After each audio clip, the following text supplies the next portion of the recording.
So last time that I did a live stream, I did the Love Under Surveillance, which I still totally plan on doing. But this was a result of the thing I'm going to go over today is something I was just testing out last weekend with the new system, Narova. And I had so much fun with it and ended up creating this whole story in like a couple hours. It still needs a little bit of work, but it's really fun. So I just wanted to show and just show what that whole experience is like so that you can replicate it for yourself. So, if you so wish. So, just coming into here, which is the main system, which should pop up. I feel like sometimes I have to do this, and then when I come back, it comes up. Come on. No, I do this, and then when I come over there. Okay, great. Okay, so what did I do? I'm going to go to my favorites here, and this is something that I always try to use as an example, and I actually finally got through the entire story using this as an example. So I will let you know, even though we had a rough and tumble start here, it comes out to 70 pages worth of conversation, which is really cool. We'll see how fast I go through this, but what I want to do is just walk you through everything I did, and I will be watching the chat. So if anybody has any kind of questions or anything, I can answer them along the way. But essentially, what I did is I took the story form for Home Alone, and then I based an entire story off of it. So I thought this would be good, not only to show people who don't know what a story form is, to show them what that's all about, and then also how you can use the new system because it has such a massive context. Like it can keep everything in mind that it's really easy to uh, not easy, but it's really fun. Okay, so what I did is I just said, show me the story form for Home Alone. And if you don't know, there are about 650 story forms that we've done over the last 3 decades, whether it's in person group analysis or stuff that's been done online or stuff that I've done that you can always access. And these are all the story forms that are in subtext. So currently, you can't really search for story forms here, but you're pretty well in a good place. If it's a story that's good, we probably have the story form for it. So I just wanted to pick Home Alone because I thought that would be fun. And so what's really great is you just say, show me the story form. And then this is one that is from our personal index. So it's not like the AI is going out and kind of reading the synopsis and then all of a sudden kind of makes up everything that's in there. This is all stuff from what we came up with as far as actually, I think this one was in the Discord or Discuss community for Dramatica. I think we actually did that one all together. Probably Mike Lucas probably helped out a lot. But anyways, you'll see here like the dynamics are here at the top. So it's got the story driver, the limit, the outcome judgment, the resolve. If you haven't seen Home Alone, Kevin's kind of a jerk in the beginning, and then at the end, kind of learns to reevaluate his own behavior. And then everything all the way down to problem solving style to linear. And then it has all the domains. So this is where it's looking through and identifying the source of conflict for each of the 4 through lines. So in Home Alone, objective story, kids left alone at home all by himself. And that's where all the conflict's coming from. That's the title of the movie. Title of the movie is usually the objective story through line. So young boys accidentally left home alone while 2 burglars target his house. That is the domain of universe. So we're going to put the plot up there, and that's where all that stuff's going to work out. Then the main character, I mean, this is for Home Alone, but I'll show you how it transfers out of it, is Kevin. So his whole thing is all the stuff that he's doing, and he creates more conflict for himself by shopping, rigging traps, physically defending the house. And then next door, now this is very funny because this identifies the influence character as Marvin Harry, which means it's actually, this one is actually pulling off of, it's guessing as to who the influence character is, even though it should actually say it's the neighbor, that creepy guy next door, and then their relationship are the fixed attitudes. There might be a bit of a handoff, you might be able to call that, but this really should have said, that it was the neighbors. And then the concerns, which would be the objective story, so then this brings it in a little bit tighter. So, all of these are in the deliberations area, so it's got present, learning, conceiving, and conscious. So the main concern right now is there's a kid alone in the house, we gotta take care of it right this second. Kevin's personal baggage is learning how to, like, kinda take care of himself. Conceiving, that is kind of getting the idea of who this weird creepy guy is next door, and then conscious is the relationship. And then and I'm kind of blowing by the influence character in the relationship story because it's a little light in Home Alone, so that I can see why this is off anyways. But, I mean, in the relationship, maybe it's the mother. What did we say? I think if I go to subtext, which we switch this tab instead. So you should see subtext here. Yeah. If I go here and I go Home Alone, so all this will eventually be in the new platform, but for right now you kind of have to have both open. Neighbors. All right, it's got the neighbors, but you can see here, yeah, Old Man Marley, that was his name. So there's a bit of a relationship story there. I seem to recall that there was some mother-son stuff going on there. Needless to say, it's not like the greatest. But what's great is I'm gonna get the story form, so I'm gonna get everything that's in there, and then we're gonna build off of that. So then it goes down into the issues. All of these are accurate. Then the problem and solution for every single through line and symptom and response. And then all the signposts. So these are all the thematic things that it goes through once per act. And then the key story points, which would be the goal, the consequence, the requirements, and the prerequisites. All right. Putting it to use, blah, blah, blah. Yeah. So here you can see I said, well, I think it's his neighbor. That is the IC. But it's fine. Whatever. I'm not here to do an analysis of Home Alone. I just wanted to build something off of that story form because I had an idea of doing this in a Western. Thank you. This tab instead. All right. Come back over. All right. So this was the end of it. I probably didn't show you guys this stuff, which is the yeah, coming back into here, had all the concerns, then all the issues, the problem solution, then the signposts of each act, the key story points that are here, and then it had a whole bunch of stuff about Home Alone, but I'm not here to do an analysis of Home Alone. I want to just use the structure of it, which would just be all these terms up here, which you see there's no Kevin, there's no Old Man Marley, there's no robbers, the wet bandits or whatever. There's nothing, no John Candy. It's just this. So that's the cool part. Um, but once you have that story form, I said, regardless, take all of the above and let's rewrite it as Home Alone in the 1800s with a small 14-year-old girl taking Kevin's place on their frontier home, defending it against invaders. And let's see if we can come up with a replacement for the neighbor. Because I really had no idea. It was really just this idea that I've always used as an example because it's like the first thing that comes up to the top of my head. So it went through and, identified that I wanted to rewrite it by focusing on Home Alone in the 1800s. Came up with the title Prairie Alone, which is okay. And then, so this is a 19th century reskin of the Home Alone story form. So it's going to take all the thematic intent of that film before, and in the same way that Black Panther is just a repeat of Lion King, just with different characters, or um, West Side Story is just Romeo and Juliet in a different time. I'm doing the same exact thing here. I'm just taking Home Alone, but I'm going backwards in time. And what's really great is it'll take all those same dynamics and really quickly sketch out ideas to replace this, but using the dynamics and the aspects of the story form, not necessarily everything that's there with um, Kevin in Home Alone. There's a little bit here, but again, this is an interpretation of the story form through that, not necessarily anything that's coming from the screenplay or anything like that, because that's not helpful at all.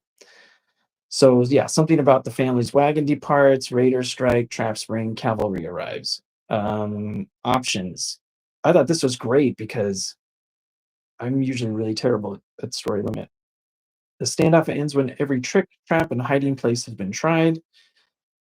Success, the homestead is saved, invaders are captured or driven off. Good, the girl resolves her resentment over being treated like a child. Change, she stops rejecting criticism and learns to reevaluate her own worth. And then growth, she had to stop dismissing warnings. Mind the rifle, Ida. I thought that was cool because I didn't even know what that meant. Doer, she acts, rigs snares, hauls water, fires warning shots, and then cause and effect. If I barricade that window, they'll move to the roof, just to kind of get in the headspace of who she is. So I thought this was really fun just for a first start. And then jumping into the domains, a teenage girl is left to guard an isolated prairie homestead while her parents ride 3 days to the nearest town for medical supplies. That totally gave me the idea that her kid brothers were sick. So then that I just kind of started to spring off of that, which you'll see here in a second. A trio of opportunistic raiders target the empty farm. All right. So this is her, Ida Walker. She gathers livestock, chops wood for makeshift defenses, and sets ingenious low-tech traps, swinging feed sacks, pepper bombs, and trip ropes. And I originally started out to be kind of like a comedy sort of thing, like Home Alone, but just because of who I am, it kind of drifted more towards dramatic, which you'll see. Um, where that's really important to know that the story form is genre agnostic, meaning I could take this exact story form and make it a romantic comedy. I could make it a war story. I could make it a thriller.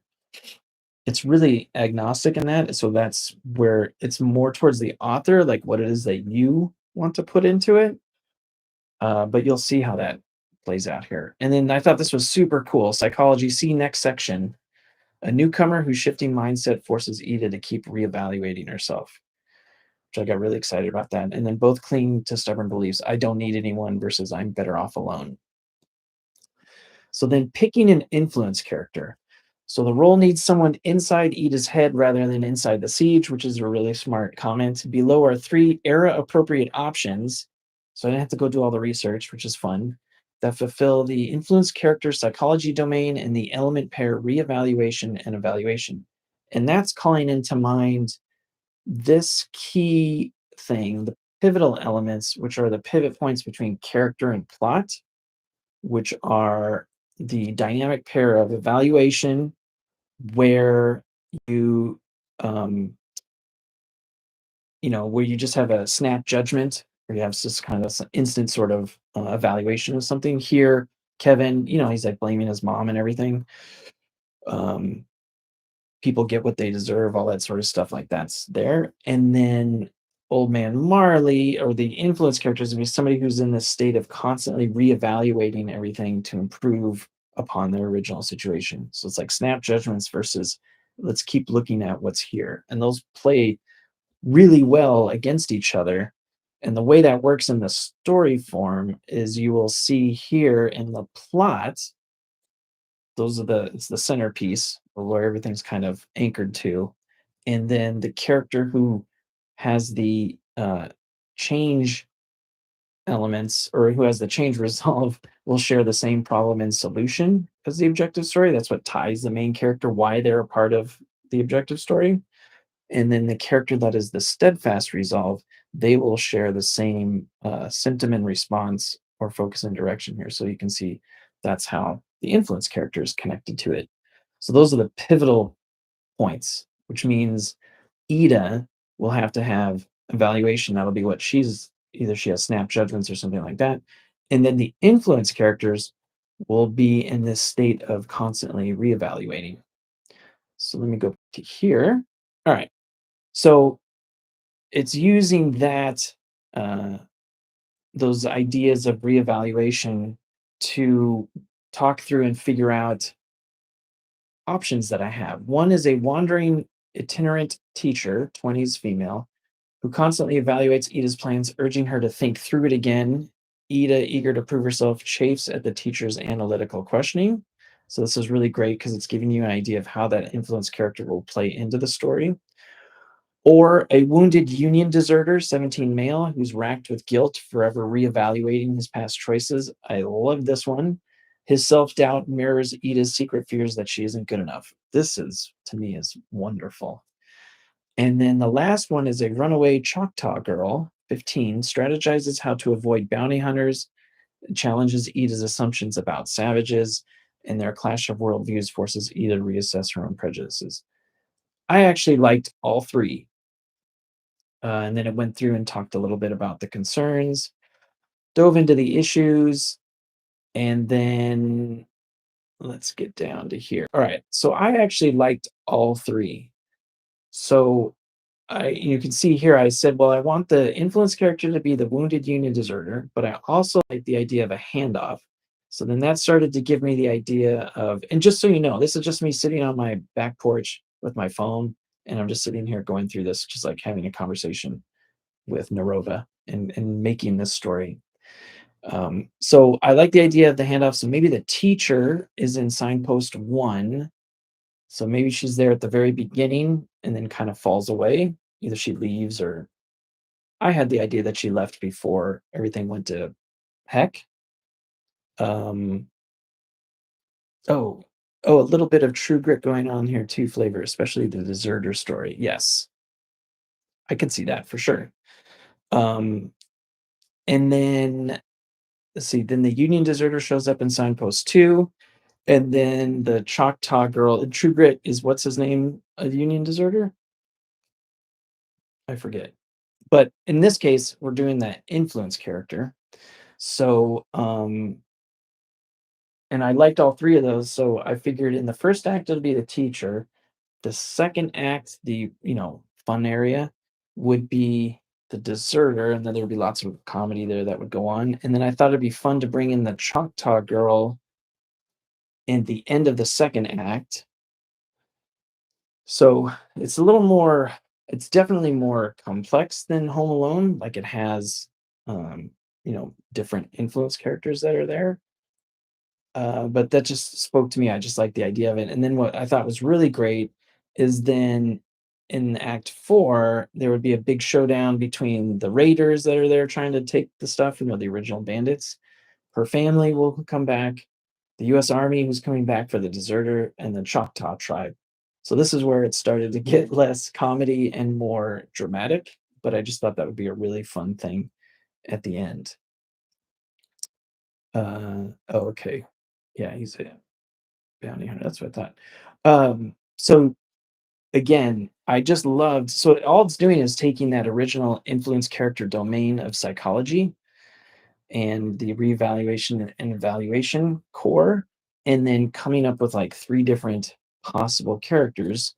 I could always diverge from it, but I read all three, and then all the four groups coming in at the end. So one through line, three faces.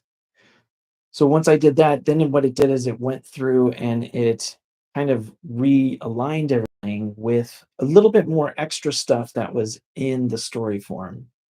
So if I go back to the story form from Alone, which is what we're using here, and oh no, is it not working?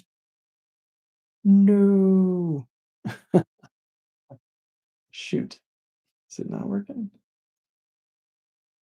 Or is that just that guy there? Oh man, let's see. It's going to be the day of nothing working. No, I think it's still going. My head's still moving. My head is still moving. Okay. All right. No, you're good. Thanks, Jay. All right. It's getting hot in here. Okay. So to go back to the influence character, uh, so it's going to get a little bit more detail here. So you can see here the domain is psychology. If you go into a little bit more detail, the concern is conceiving. The issue is deficiency. So that would be like an influence character who is feels they're less than something, or they don't care if their people consider them less than something. That's why it kind of works really well with permission. Like, oh, sure, I feel you make me feel like I'm less than something, but I don't need your permission anyways. So that's how those two work against each other. And then reduction, which is this idea of kind of narrowing everything down to its like essentialness, distilling it down, or just like not letting people put you in a box is a good way to think about it, or one way to think about it. So that will drive them. So anytime anybody tries to put one of these three influence characters in a box, it's going to give them an immense amount of motivation, which is a nice challenge to the main character who's dealing with all kinds of issues around well, this is preconditions, so it's like kind of like what other people think about them, but what they can and can't do, or what they can learn on their own, at least for the main character. Almost like you can think of the main characters already putting themselves into a box subconsciously, and then they see an external projection of themselves of like, "Oh, this person's not letting that get to them, so why do I let that get to them?" And that's the influence or impact that will drive the main character to eventually get to a place where they can be more open to reevaluate. So, it's doing here with the one through line, three faces, because it's gonna hand off, Miss Temperance Bly, which is a cool name. Her identity is being a civilizing force on the frontier. And I believe if I go back to, actually, I think I have it right here. Hold on. Down here at the bottom is the story form that I ended up saving to it. Where is it? So if I go down to the influence character, so knowing that I wanted to put the teacher in the first act, then the Union Drifter will come in here and conceiving. The Choctaw girl will come up in three, and then all three of them will work together, or at least two of them will work together in the last act. What it's doing now is it's trying to use that as context. So her identity is being a civilizing force in the frontier. So her impact will be, even though people are ignoring her or whatever, she's still being herself, or just being that force. And I love this. She worries she lacks a real impact. She keeps evaluating Ia's every merge, urging propriety. So yeah, don't let people put you into a box. You can imagine a school teacher that's there, that travels around and has this really determined impact on her in the very beginning. And then what's great is you get an idea of how that would pressure Ida, because the influence character is there to either push the main character into the next act or pull them into the next act. So just getting an idea of what that would be like. She chafes at being treated like a misbehaving pupil and overcorrects. Um, that spurs a lot of ideas. And then Private Silas Hart, and he will be the core IC. So kind of like if you were to do an analysis afterwards, you'd be like, oh, for sure, Silas is the strongest guy. So he would be constantly conceiving escape plans and ways to atone, which is great. Like he's there, and even though he's been reduced to just a deserter. What are some ideas that, even though people have put me in this box, what can I do to show otherwise? And he feels a moral deficiency, deserted his unit. His like this like page right here is perfect. Um, Super inspiring. It forces Ida to look inward. If you're so brave, why hide behind traps? When really that he's just projecting his own insecurities onto her. And then Nita, who's the runaway Choctaw girl, arrives late, signpost 3, super cool. Mid transformation. So she would be like in the mid transformation point where she still has kind of the trappings of the tribal roots, but still is trying to get to this new life, because she believes she's not enough for either world. It's kind of like on her own. Cuts through Edith's judgments with blunt truths, prodding a final self-evaluation, and then their clashes over belonging crystallize the story's theme: who decides your worth? Perfect. And also, all three of them illustrate the deficiency issue and the reduction, so they'll just hand it off from one person to the next. Then I went through and rewrote each signpost again, and then also did the relationship story, which I thought was interesting, but I'll get to that in a second. So it's trying to do this relationship story with each one. which I wasn't a huge fan of. And then now tried to tie it all into the objective story signpost. So that's past, future, progress, and present, with the main characters signposts, understanding, doing, obtaining, and learning, and then how the influence character, impacts that. So you can see Ida is trying to come to terms and understanding, her unique situation, how she's going to take care of everything.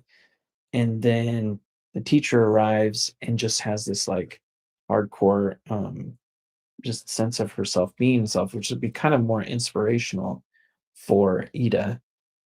And then while she's doing all the traps and fighting back and everything, what's his name comes in and he does all the conceiving. There's a lot of relationship story stuff in here, but I'm not like a super fan of that. So we'll get beyond that.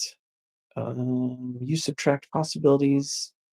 Oh, teacher nitpicks. You subtract possibilities every time you nail shut a window,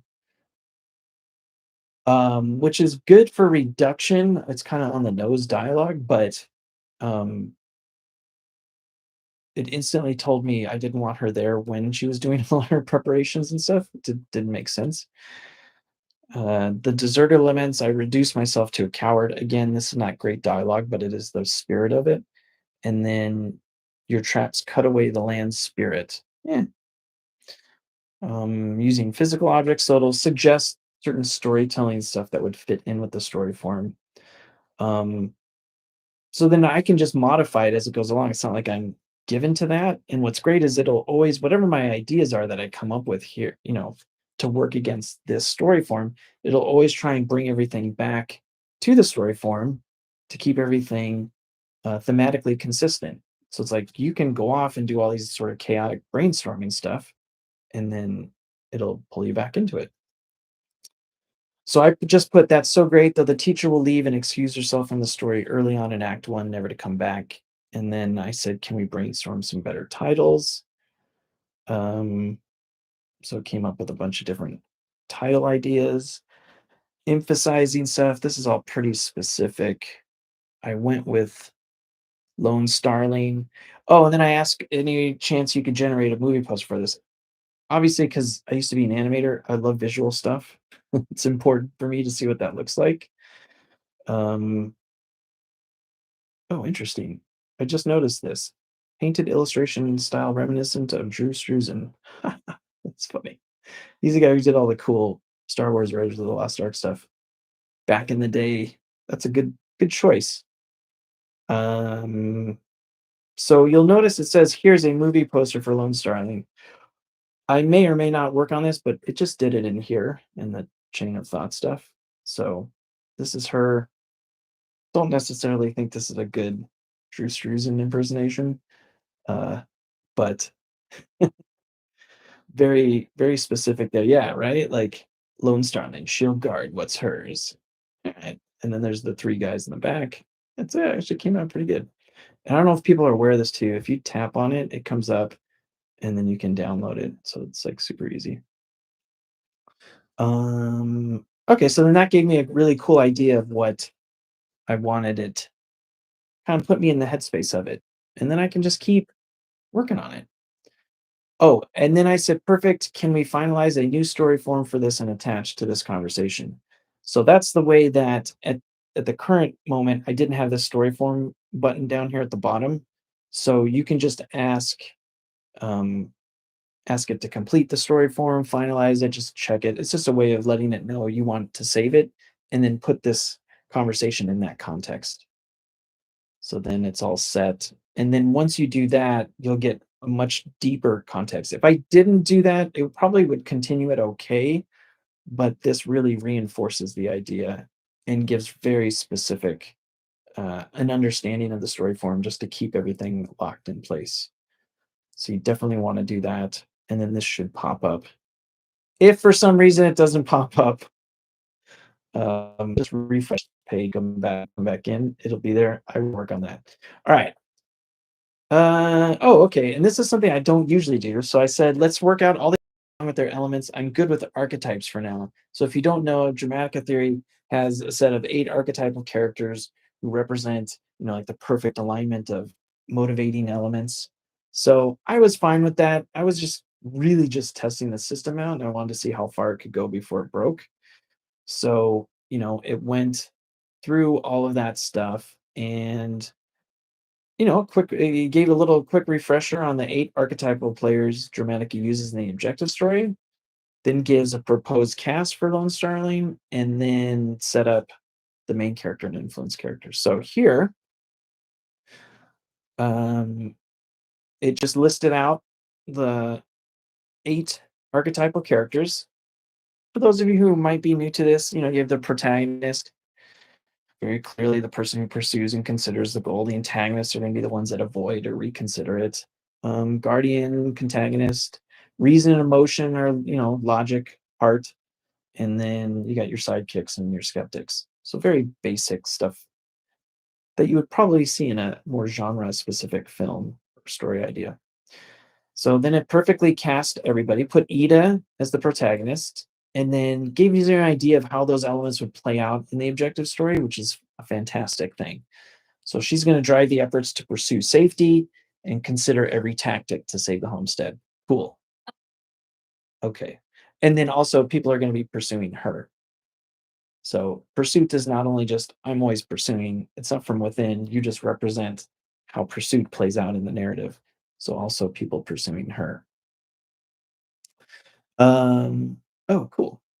Yes, and this is going to go a while, Aaron. So this will be cool. This will be one to keep checking back with. Hopefully, give you ideas.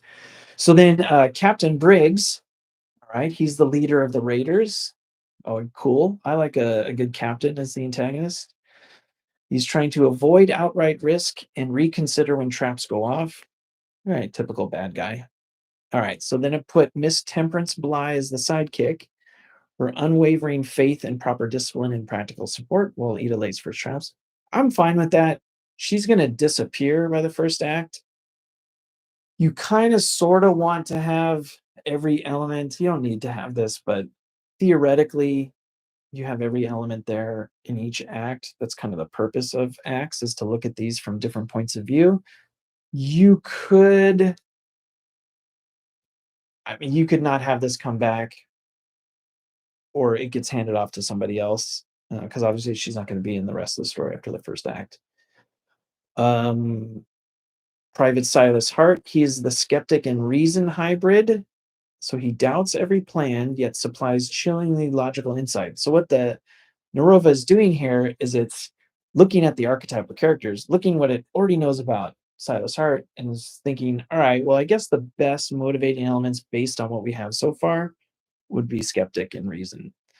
And then put Nita in emotion and antagonist, which will be great because any archetypal characters that have dynamic pairs will always be at odds with each other. So, in the same way that the protagonist and the antagonist will be at each other's throats, the reason and the emotion character will always butt up heads. And I already imagine in my head that these two wouldn't really get along, especially because she deserted, he deserted. So, there's a lot of similarities between them. Sergeant O'Malley, cavalry patrol that arrives during climax. I skipped over this when I worked on this. Rides in to help and keeps Ida's conscience clear. No need to kill if we can root them. Oh, that's actually kind of cool. Note, a hybrid is perfectly legal. Yeah, totally. So that's why it has both the elements of, because we haven't really come up with other characters that it's trying to put all 8 in there. So let's combine the emotion, the antagonist here, the skeptic, and the reason. You can totally do that. Just know that the more elements that are in a character, obviously don't want to repeat them, but the more elements you have in a character, the more important they're going to feel to the story, right? So, I mean, Ida's also the main character, so obviously she'll feel more important, but you might want to adjust that if you have too much in one. And it's perfectly legit to just not even have certain characters in there. You can drop out all of them. So these come straight from your locked story form and sit on top of the archetypal grid. And then it went through I call this like the problem quad for the main or for each through line has its problem quad, which would be the problem and solution. So the problem is what's driving all the conflict.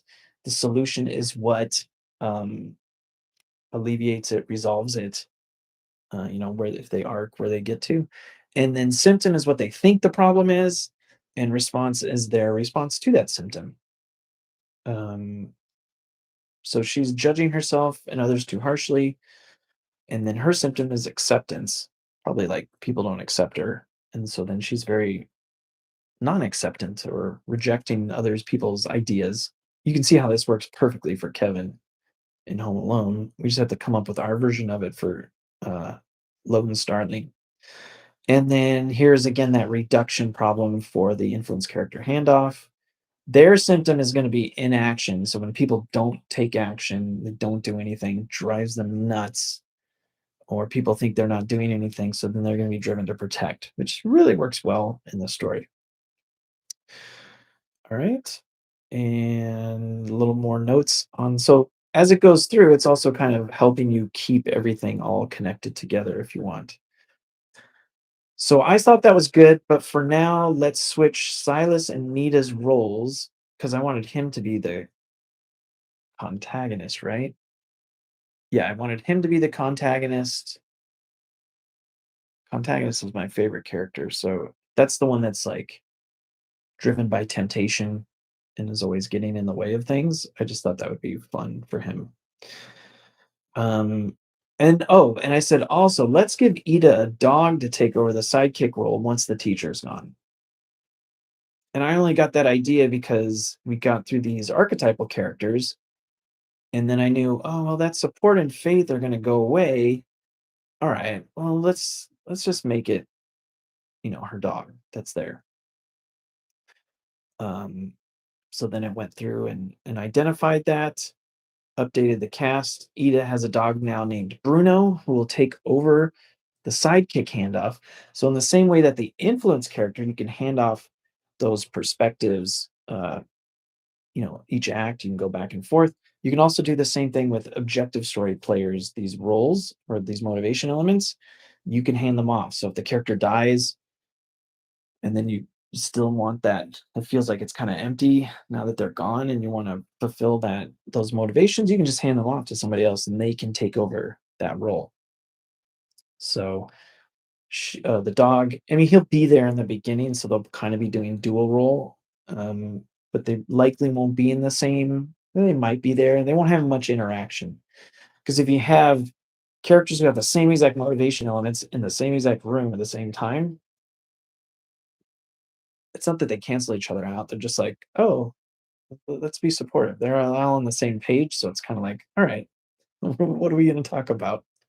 And then it flipped, put Private Heart. He's now contagonist and emotion, which is great. Uncontrolled feeling, whereas Nita now is more controlled logic, opposed and disbelief. I just thought that was really super cool. And it just gives me more of an idea of who they are. Um, oh, okay. So then here's some quick beat adjustments. So now it's just coming up with ideas. Now Silas urges daring schemes, tempting Ida to light the fields or borrow nitroglycerin. So now that he's driven by being uncontrolled and feeling and temptation, he's like, hey, let's light the whole field on fire and do all this other stuff. Whereas Nita, she comes in and her disciplined logic clashes with Ida's seat of the pants style and also probably Silas, forcing Ida to defend her choices. So she's this cool-headed strategist who doubts every plan, and that'll be really fun. And then the sidekick handoff. Miss Bly rides off near the end of Act One, giving Ida a faith-filled pep talk and a kerchief for Bruno's collar. The dog literally supports Ida through every trap run thereafter. All right, perfect. So, like I said, this is 70 pages, but this came out to, I forget how long it was. It's a couple hours, but it was really fun, mainly because I was really happy that it wasn't crashing and it kept going. So I said, all right, perfect. Let's do the objective story through line first. Identify the major plot point drivers and the four signposts. Make sure the objective story problem is at the heart of all major plot points. And this is something I need to train into it, but for sure, and this is part of subtext where when you go from we do a visual here. Let's share here. All right, when you're looking at the objective story here, which is the objective story from our story. So you have the past will be the thematic conflict of Act One, future is 2A, progress is 2B, and present is 3. In between these, I mean, not really in between, but you can kind of think of it. There's a giant plot point that happens that pushes it from the past and the future, pushes it from future into progress. That would be like the midpoint. All of those will be of the same type. So up here, you'll see the driver. So these will all be actions that then force people to make decisions. In subtext, I've pushed that a little bit more because it's been my observation that these drivers, you can learn a lot more of them if they are driven by some sort of whatever the objective story problem is. So in this story, in the same way that Ida has her own judgments, there will be people making misevaluations or misjudgments that are going to cause a whole bunch of problems. So that is part of the thinking here. So identify the major plot point drivers and the four signposts and make sure that the objective story problem is at the heart of all major plot points. That's why I did that. So it went through and helped me identify what that looks like so far. So the initial driver, which launches Act One, is the Walker parents ride off for town. So that's the action. Leaving the house, livestock, and a stash of silver dollars, the raiders observe. All right, that's pretty basic. I could get that. Now, how evaluation sits at the heart. The raiders evaluate the homestead as an easy target, which you totally see is the same exact thing from Home Alone. Ida under evaluates the threat. Oh, cool. So, evaluation, you can have the evaluation, you have too much evaluation, like I'm too judgmental, or you can underjudgment stuff, underjudgmental. And this is a great way to not just keep writing the same sort of aspect of your story. You can have too much of the evaluation, not enough of the evaluation. As long as it creates conflict, that's it. And then what decisions do those force? Ida must decide whether to follow or stay. Captain Briggs decides to hit the farm within days. Like one of my biggest blind spots are the story drivers, just the cause and effect between them. So the fact that it's trying to show what that action is and then what decisions that force is a really great way to just really, you know, I'm bringing a lot of structure to this narrative that really just started out with, all right, I want to do Home Alone in the West. So then the second driver turn into Act Two. Briggs scouts torch a neighbor's barn. Oh, this has changed actually, but everyone evaluates the danger level anew. Ida sees the patterns, ragers test defenses. It's like their first attempt. I might have blown past this because then originally I was like, oh yeah, this is their first attempt to break in or whatever. She chooses to fortify. Townsfolk debate sending help. I didn't like that at all because I was like, wait, I don't want other people involved. Bly decides to leave. That was weird that she would just decide to leave. I was like, wait, no, I got to make sure she goes earlier. Um, but again, you can see the evaluation that it's trying to play in here. The midpoint driver, the ambush on the prairie, wounds Silas. All right, he staggers to the Porsche. Eden misevaluates him as worthless. Raiders evaluate the farm still undefended. Again, it doesn't know exactly where I wanted Silas to come in. So it's putting him towards the end of Act 2A, and I know I wanted it more in the middle of it, so I fixed that here in a second. So these are like first passes, like, okay, great. We're going to take the drivers. So far, I think your story is this. And I know that the problem is evaluation. So let's keep that in mind. So then the fourth driver there is this is the one that goes from Act 2B into Act 3, right? The traditional stuff. So the Raiders set the Edith's. So this is when they like go too far. So Ida's trap seemed ineffective. She reevaluates her entire strategy. Raiders overrate their progress.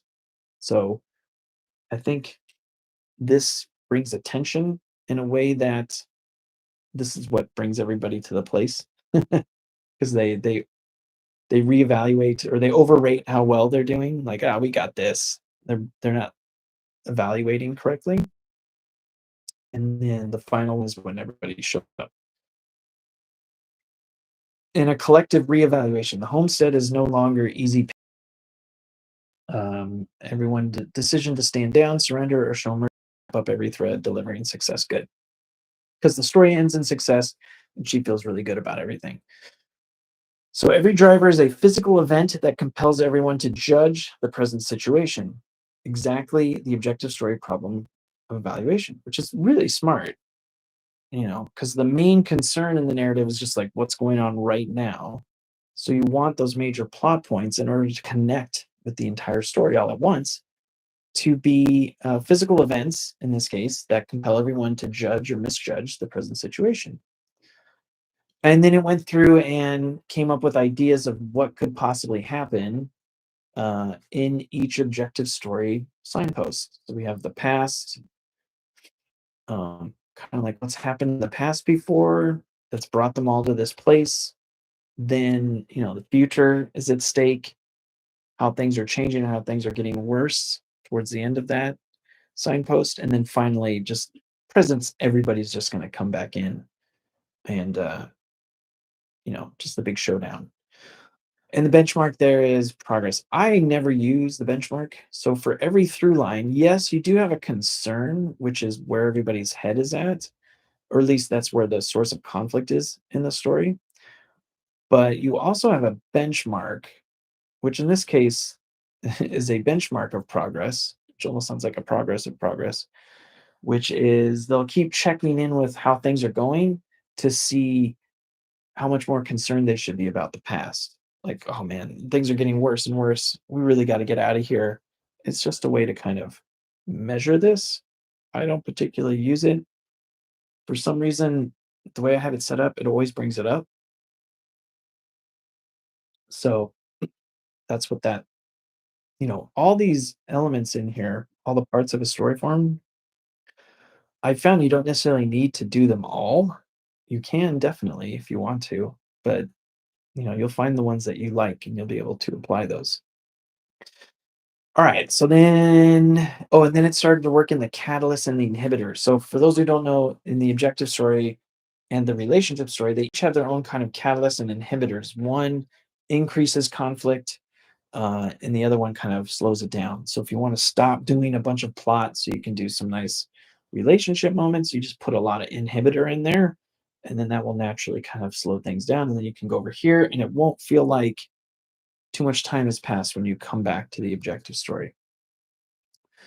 So any focused labor accelerates the events. The more she does her trap building montage, raiders tunneling under the fence, that's going to increase conflict. Yeah, the harder each side works, the faster conflict escalates. Anytime doubt sets in, that's when it's going to kind of peter out. Each web of hesitation buys the homestead a little time or stalls Ida's plans. All right. So then it gives me an idea of how to use this outline. And I was like, all right, that's a good start. And I could probably stop it there, but I wanted to do everything.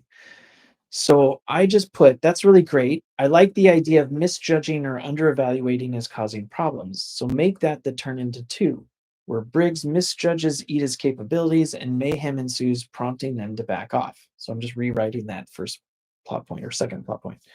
And have Silas show up in the middle of signpost two and have Nita show up at the midpoint. That's where we can bring in all kinds of misjudgments from Eda and Silas about her, which, when they see how great she is at defending, they will bring her in and protect all. Then then the turn into the fourth signpost should also be snap judgments. That's when they see smoke on the horizon of the US Army approaching, Eda's family too, so they only have so much time. So I was just thinking of like what would accelerate that. They also misjudged family commotion for Choctaw warriors coming to get Nita. So it took all those ideas and rewrote the objective story spine, keeping in mind the domain of universe, which is where it's very interesting because as I was preparing for this live stream, I was thinking, I got so caught up in doing all this, I lost the essential part of the objective story, which was a kid by themselves alone while all these raiders come in. because I got so excited by the influence characters and some other stuff, which you'll see in a second. So I have to go back and you'll see I did a ton of work, but I can go back in and improve this to not lose that and use it in a different way that won't be so much about Home Alone. It'll probably be something more like um, the the fact that there's this house up on this ridge in the middle of this territory that shouldn't be there, but it's like the perfect spot. I haven't quite worked it out, but it's just the fact that it's there that is causing all of these issues. Um, Not to say that there isn't still a little bit of that, but you can see how I just by taking that original structure, I personally got excited about other stuff and kind of lost that original idea. Because I think this is way better. I don't necessarily, I mean, I guess it could be she's put in charge of the house. There's something there, but just so you know, as you go through, you'll see that it gets lost by me just because I'm focused on other stuff. And I think that's totally legit. And even you'll see, I'm going to print out. I'm going to upload, I'm going to show you the treatment that came out of it at the end so that you can read through it. And it reads great. That's why I was so excited to share it. But there's always places you can improve upon. And that's the nice thing about having the story form is you have frame of reference of where to improve upon stuff. So then these are all the action-based story drivers, and they changed it, right? So like the night raid goes spectacularly wrong. Briggs triggers Ida's hidden shot, gun snare, two men injured, which is great. Like her shotguns, like so this becomes less, wacky. I'm stepping on Christmas decorations, and now is becoming an actual Western. Um, and then they put the midpoint, that's when Nita arrives. So it's following my instructions, but keeping it in context of the story form. Pillars of smoke on the horizon, converging forces collide. So these are great. This is a really great kind of understanding of those major plot points. Then rewrote all those signposts, did a little bit of work. Oh, unchanged, but recontextualized, right? So they're not changed, but there's a little bit of difference. And then I'm free to do whatever next. So I've done the objective story, worked out everything that happens. I put that's all good, but in signpost 4, they misjudged thinking it's the family, not Choctaw. Oh yeah, um, thinking that the smoke on the horizon is the family, not the Choctaw. So it's like they see the smoke on the horizon. Oh, the family's coming back. We got to get in there right away to kind of push that last act. But really, it was supposed to be the Choctaw tribe. So I said, make that change and then write a plot synopsis for the story so far. So it made the change, fixed that for signpost 4, and then did a quick little plot synopsis. Again, I was thinking at the time, all right, well, this is good enough.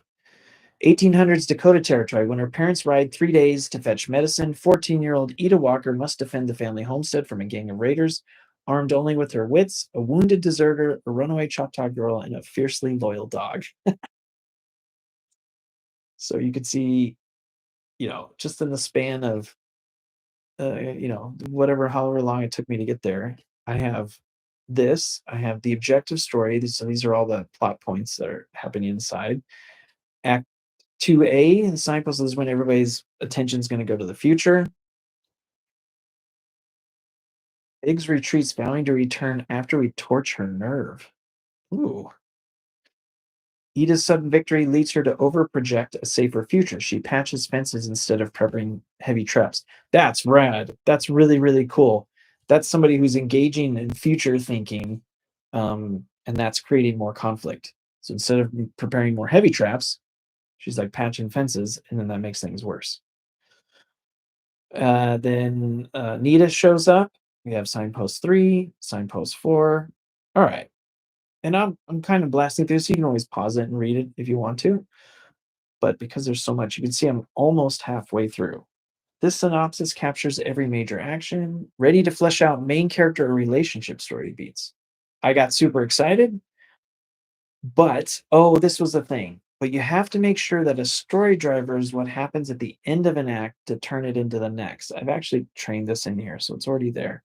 at least for the second, third, and fourth. So all that is saying is it got a little confused. The drivers are the last thing that happens at the end of each signpost. So this says start of sign. I mean, it is in the same area, but I always put it at the end of it to push it into the next midpoint, push it into the next, and just to make sure it's not too wishy-washy. So, once that driver hits, you move on to the next thing and just move on. Go back. Um, the first and last drivers can happen anywhere within that act, and that's all in subtext. You can put those story drivers. Um, but the second, third, and fourth ones always happen at the end of those signposts. So I just wanted to lock that in.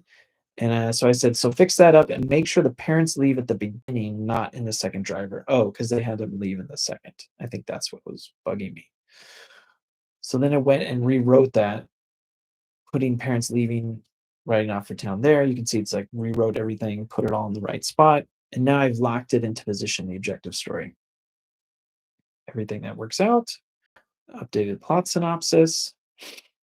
And then I said, wonderful. Now this is the fun part. Now you'll see that with a story form, and this was with all the older versions of Dramatica, you have for the objective story, I have the past. So in a typical like screenplay 2 hour story, you know 30 minutes, 26 pages, whatever is the first act. So all of that's about the past. So that's pretty general for 26 pages.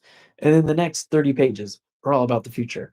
And then the next 30 pages are all about progress in the present. It's great for a synopsis and to get an idea of how that all works out. But wouldn't it be great if you could break those down into their smaller chunks so that then you can work out specifically what happens in here? I have a general idea of the past. um, I mean, these aren't very story specific. Parents depart for town. Edith sets modest traps with Miss Bly. Briggs night raid detonates a hidden shotgun, maiming two bandits and forcing both sides to reassess. All right, so that's good. And it works for a synopsis. If I was doing like a 1 page or a 2 page synopsis, sure. But I'm going to turn this into a complete narrative, or at least like more detailed narrative. So you can just ask, can you break down the signpost one into the progressions? So here we have the signposts, which are indicators of each act. And then within each signpost, you have four progressions, kind of like sequences, but not really. So what it'll do is it'll go and use its magic thinking to go through and find and identify what are the specific progressions that fit with this entire story form. If you're familiar with Dramatica, you know that it's a system where there's quads inside of quads inside of quads. And the past, um, if I go over here to the past and I look at what that looks like. So if I go to the past here, you'll see it's made up of fate, prediction, interdiction, and destiny. So if you're writing a story about the past, then the issues of like fate, like karma, destiny, what's going to be, how can we change our destiny, that kind of stuff. That's what the past is made up of. But you'll notice if I was to write that straight up, um, there's not a lot of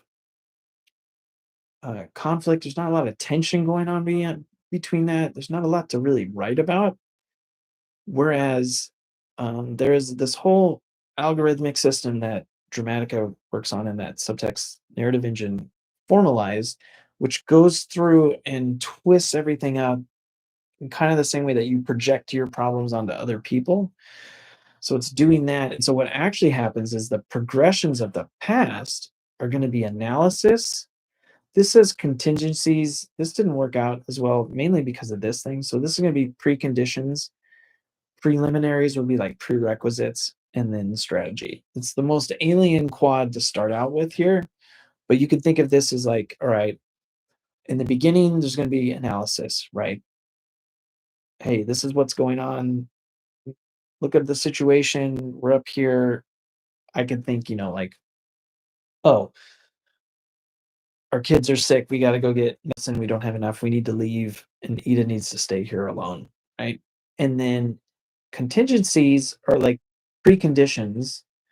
So things imposed upon by other people. So it's like, oh, wow, I've got all this, like, I have all these chores I need to do. So then that's what Ida's going to be, working through whatever sort of contingencies that or preconditions that the raiders have to deal with. Then, okay, what are the essential steps? All right, we got to do this first, and then here and that. And then finally, what's our overall strategy? Maybe even like a lack of strategy in the very beginning. Like this guy's like, don't worry about it. We'll just like go in and take it over.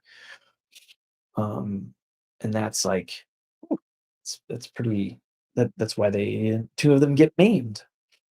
So you can see that is, and then you want to contextualize that in terms of the overall past. So as they go through this, well, how have things been in the past? That's why we came to this analysis. Um, how, again, what have I done in the past? Now I gotta, like, because of that, people are counting on me to do these kind of things. All right, let me do this. So you get more detail into that. And it's really easy in Narova just to ask it, can you just break it down into the progressions? And as long as you have a story form, it needs to have the story form because you need to have the whole thing completed. You can't just kind of make it up on the fly. Um, needs to be able to calculate everything. Then it will give you those and then go ahead and break that down.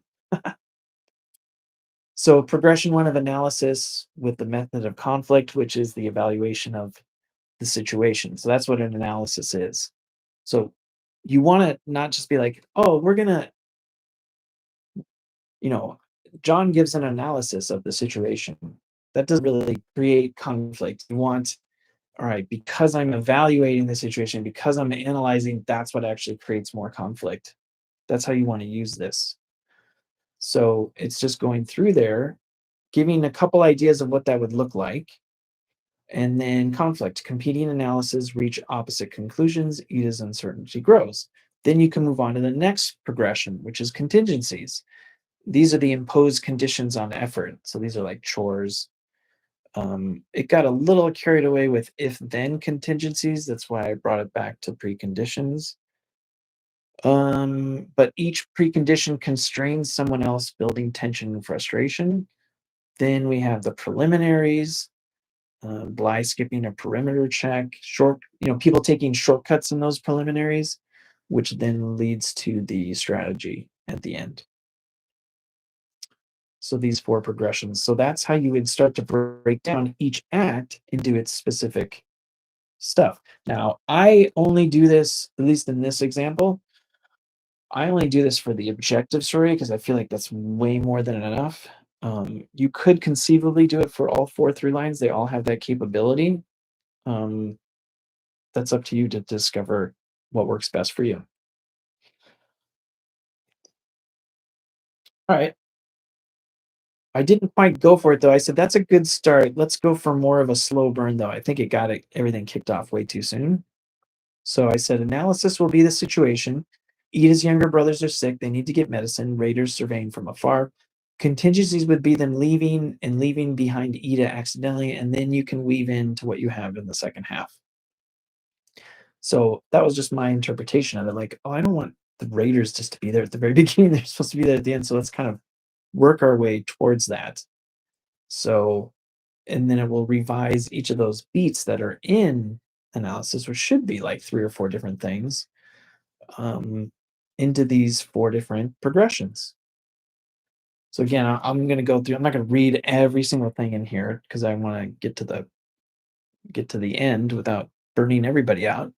But I love that. So freaking perfect. Okay, now let's move on to the second signpost. Break it down into progressions following the outline of what we have so far. So I just wanted to keep the instinct of it, but now let's break down the future.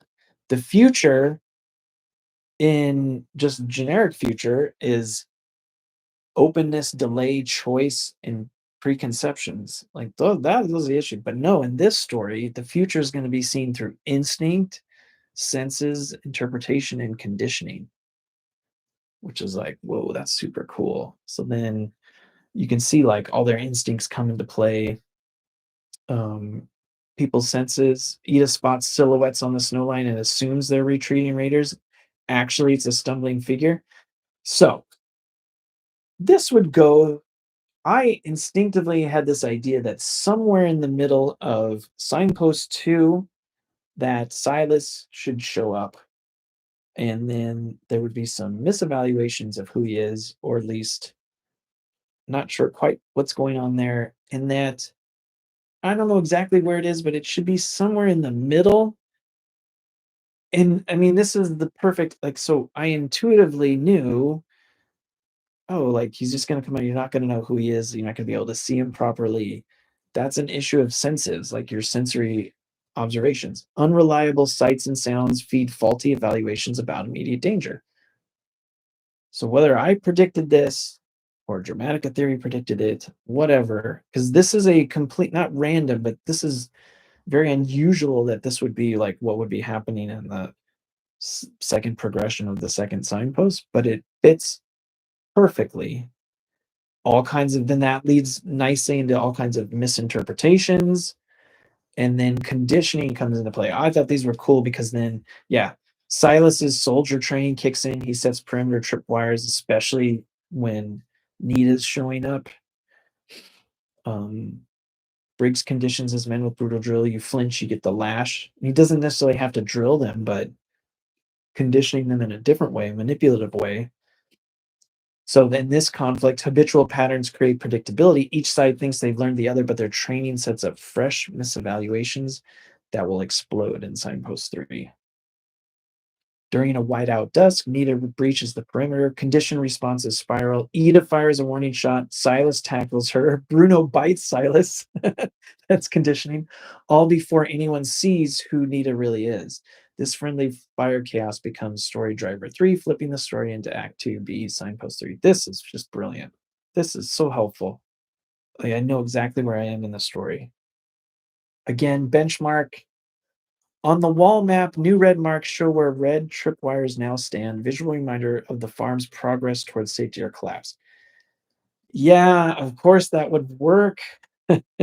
You can see how that maybe there's a more sophisticated way of doing it that's not red yarn tied from place to place, but something in that area, there's probably a better way to do that. Something a little more clever. Um, and I just said, "Oh, I think did they work Bly in here somewhere, right? Somewhere in here." But I put so great, but remember Bly leaves, and then I thought, well, wait, maybe she should say, and then I thought, no, I think she should still go in first act, but everything you held else was great. So even in that, I just wanted it to know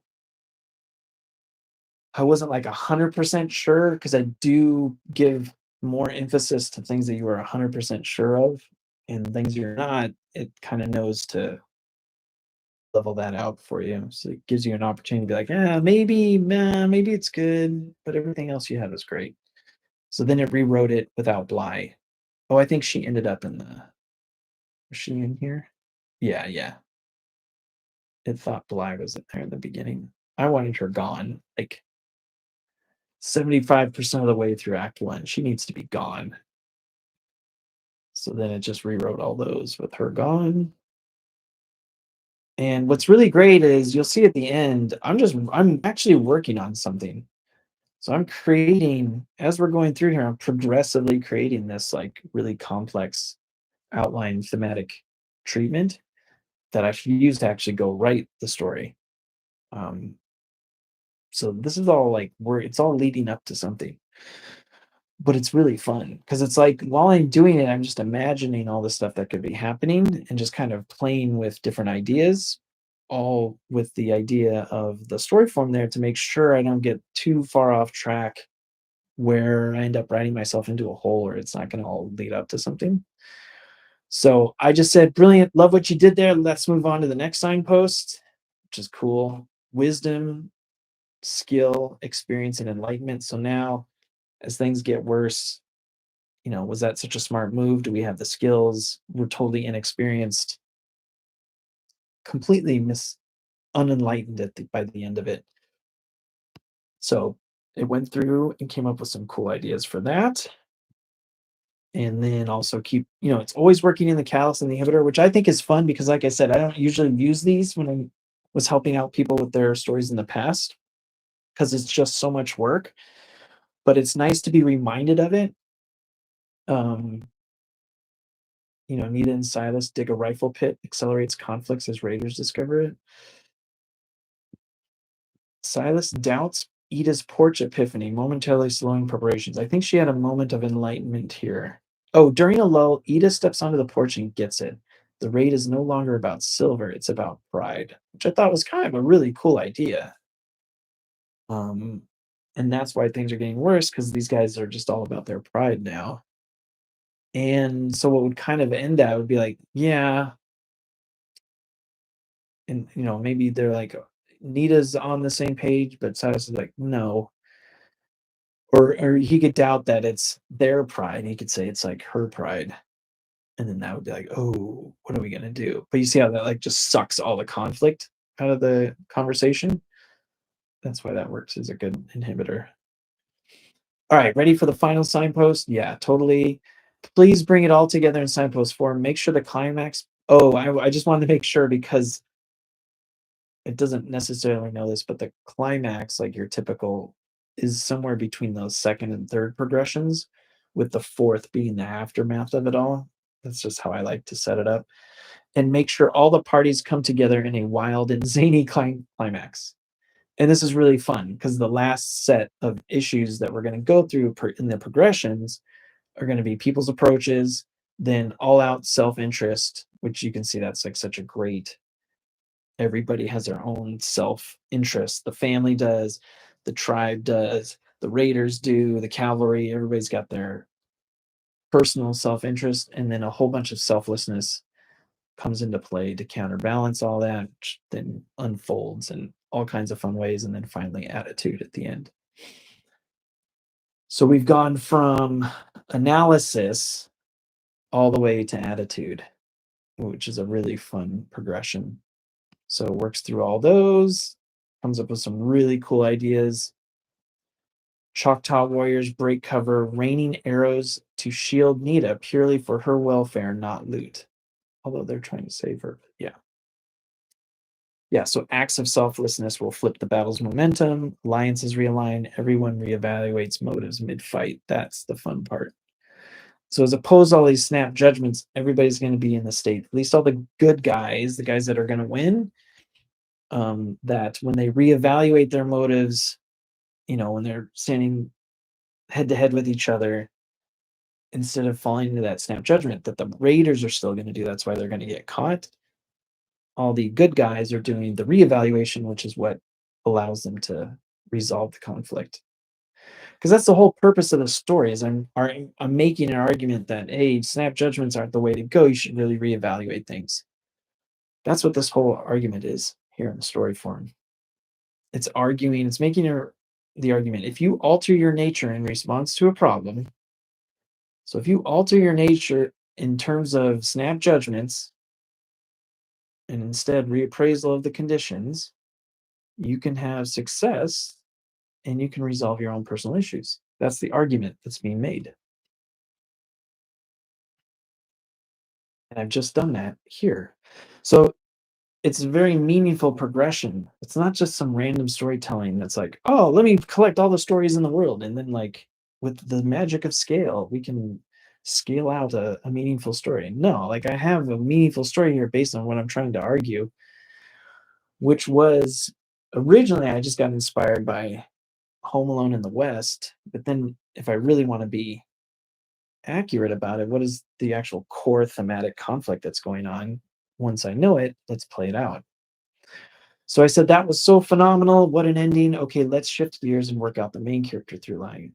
Now, usually in the past, I would start this a different day to get my head in a different space. But there's something about using Narova and just the fact that it's got this massive context now. And so you can just keep going. And now, so if I just printed it out like it's 1993, if I put this into a PDF or whatever it is nowadays and transmitted this to you, it would you would feel like, all right, well, that's a cool.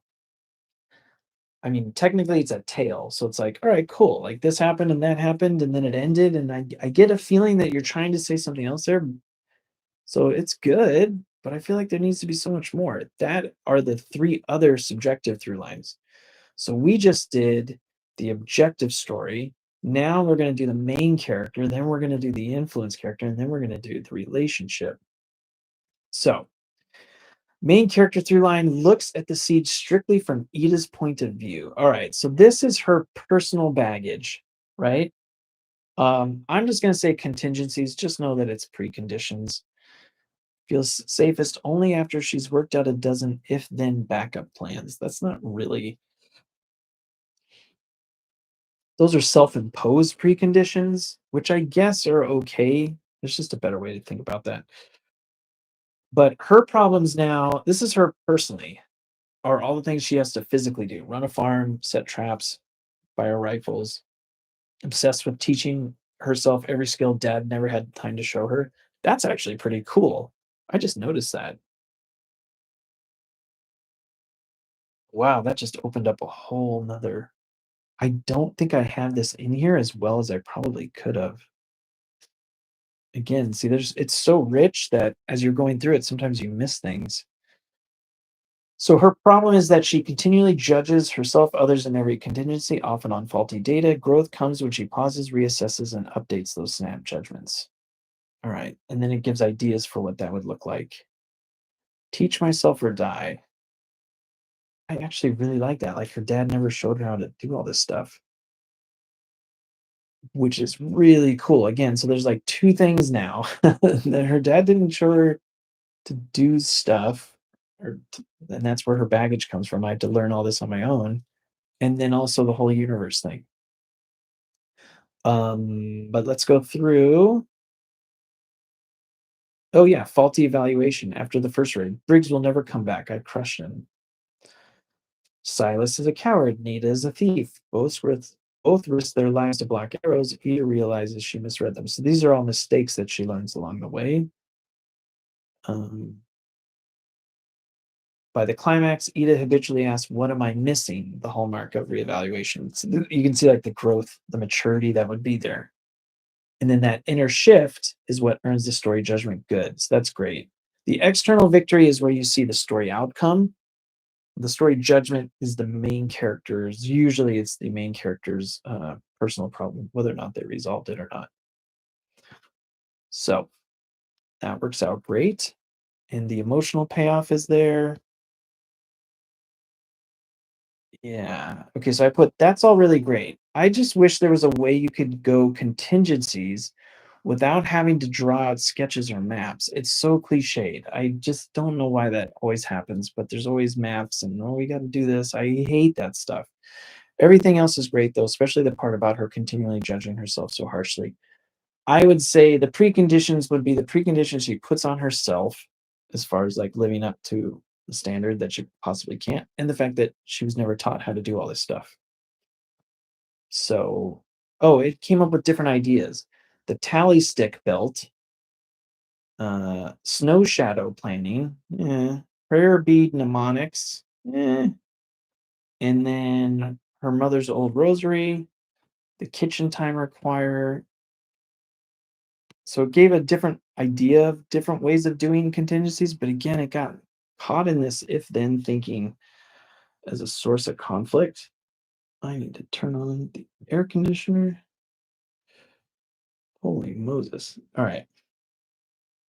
Um oh, and this is where I started to see like, all right, maybe this contingencies thing isn't working out. So I said it should really be about posed conditions on effort. I would make this more about her almost needing approval, acting like she doesn't need it when really she cares about it a lot. So reframing those imposed conditions, but it's like her self-imposed conditions. So she subconsciously requires a stamp of approval before she'll commit her full effort, right? So she can glance at Silas for a good idea, grunt before finishing a trap. So in the beginning, she's like doing this, like, yeah, like, did I do a good job? And it's like, woof. But all that does is just push her into more and more harsher. and harsher self-evaluation. Um, and then she can lay down the if then emotionals. If they don't believe in me, I'll prove them wrong. So then that gives her tons of motivation. You can see how this is like, it would have worked with Home Alone and stuff. I mean, it would have been a little too deep, but will work perfectly for this. So each contingency is a preset permission slip. Until it's checked off, she holds back. Keeps a pocket full of her father's brass coat buttons. Every time she feels she's earned an unseen pattern on the back, she flips a button into a jar, only then moves on to the next task. I kind of sort of like this because at least it's something different. Um, so I think I kept that. Oh, and then so then it wrote the beats, but you'll notice it did it through the objective story, right? Um, so after the first victory, she struts, waiting for Silas to say, "Nice shooting." He's silent. She half fortifies the barn, believing more praise will come later, creating the weaknesses that Briggs exploits. So you can see how her harsh self judgments are going to create more conflict for her, create more problem. And that's how I continually hit upon that to get that across as the problem of the story. So I love the jar thing, but can you rewrite the ideas going through the main character's signposts instead? And it timed out and I got really sad, but then it was OpenAI's fault. It wasn't my fault. I just said, "Can you try that again?" And it worked. Yay. All right. So then it rewrote them, but now, and it really should have done that. It was okay with the objective story, but it really should be the progressions, not of past, future progress and present, but more of understanding, doing, obtaining, and learning. So that's her personal growth. This is her personal arc. All her misunderstandings, doing more than she needs to do, trying to take control, and then finally being in more of a state of learning, as opposed to like all these snap judgments. So this would be her through line arc. A girl who won't act until someone says good job learns mid siege to grant herself that validation, and only then does she act decisively enough to win. That's perfect. That's a beautiful main character arc. And it aligns every main character signpost with contingencies of approval, keeping the Bass Breton jar motif, and showcases the evaluation to reevaluation growth. Yeah, because she is a changed character. So she's going to go from this problem of evaluation to the solution of reevaluation. I put that's super interesting. I think what I was imagining instead was that she overcompensates for approval. So in the first, she misjudges and misunderstands everyone, maybe even that they left without her, like maybe they didn't think much of her or that she could handle it. So in signpost two, she totally overcompensates for approval, almost doing too much to show Silas she can handle it. And then she gets overconfident and tries to control every situation in signpost three. Win is win, she is almost caught. And finally, in four, she resolves to learn on her own what works, not needing to teach anyone who she is or by passing grades. She doesn't need to show her work. So then it rewrote that with all that in mind. I think it came up with a really cool idea. Oh yeah. So in the obtaining one, she stages a dramatic solo foray to reclaim stolen livestock, hoping to return a hero, and that only causes more problems. That's a really cool main character signpost three of obtaining. Like, I'm just gonna do this on my own, grab control and get recognition for it, go out there, do it myself. That gave me like a really great, I could see that scene happening. And the raiders nearly capture her. Silas must risk himself to drag her back. Yeah. So then that would be the moment of crashing realization. All this grabbing for proof is just another contingency. If they applaud, then I matter. So her faulty evaluation peaks, glimpsing the need for reevaluation, but isn't there quite yet. And then finally, she does it all in here.